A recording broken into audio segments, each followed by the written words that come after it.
Never an easy decision to transition your parent or your loved one into a skilled nursing facility. So what should you be looking for to make sure they absolutely get the best care possible? Angela Keevan is Director of Wellbeing and Social Services at Parc Provence, and she joins us this morning with some helpful advice.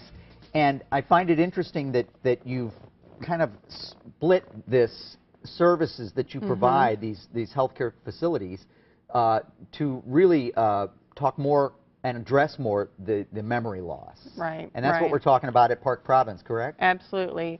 Parc Provence is I'm so sorry. No, that's okay. Parc Provence is an assisted living and skilled nursing community that's dedicated specifically for working with people with memory loss in mind, older adults. So that's what the building was designed around, what our staff are dedicated to doing and are taught on how to work with people with memory loss, and all of our programs are designed specifically around meeting the individual and unique needs for our residents who have memory loss. So this is not where you took an assisted living facility and said, you know what, there's a market for the memory loss. Let's just put the memory loss people in it. This was designed from the ground up just for this. Absolutely. The building was designed specifically for people with memory loss in mind. One of the things that you and I talked about before the show briefly that I found interesting and really fascinating is that I think a lot of us feel like when our parents or our loved ones are diagnosed with these issues that it's a done deal and it's only going to get worse. But that does not have to be the case. Right.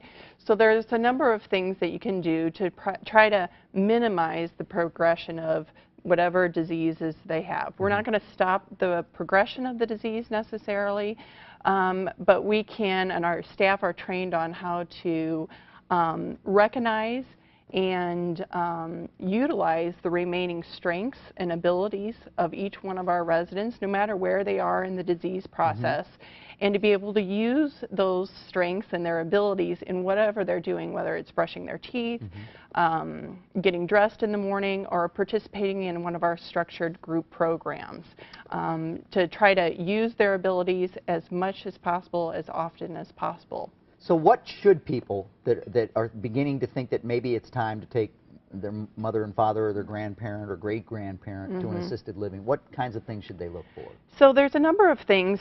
First of all, you don't want to wait until you're in a crisis situation.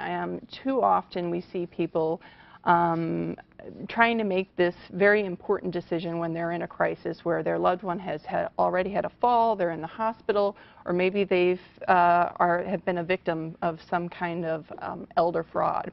So you want to prepare and plan ahead as much as possible.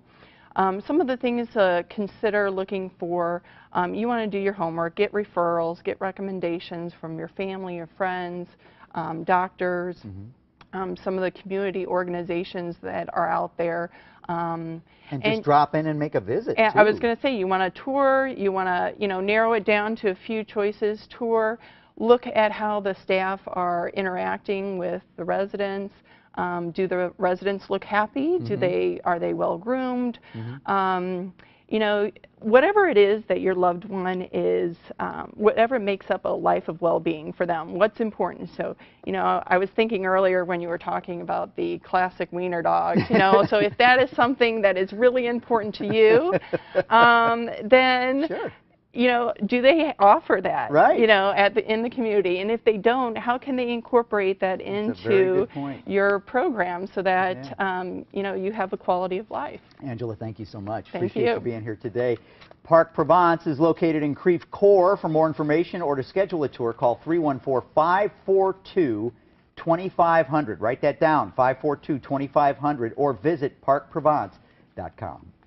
Much more ahead on the second half of Great Day St. Louis. It is Medical Monday. Guess what, folks? The odds are very good that if you are watching us this morning, you're already over the hill. Yes, there's a new study that pinpoints when the brain will slow down, and boy, you will be surprised. Ooh, plus, are you suffering from allergy eyes? Frankly, who isn't? But what can you do about it? We've got some tips coming up. Plus, does it seem like we've seen a huge rise in bullying these days? Well, what if we told you it has a lot to do with technology and your child's brain development?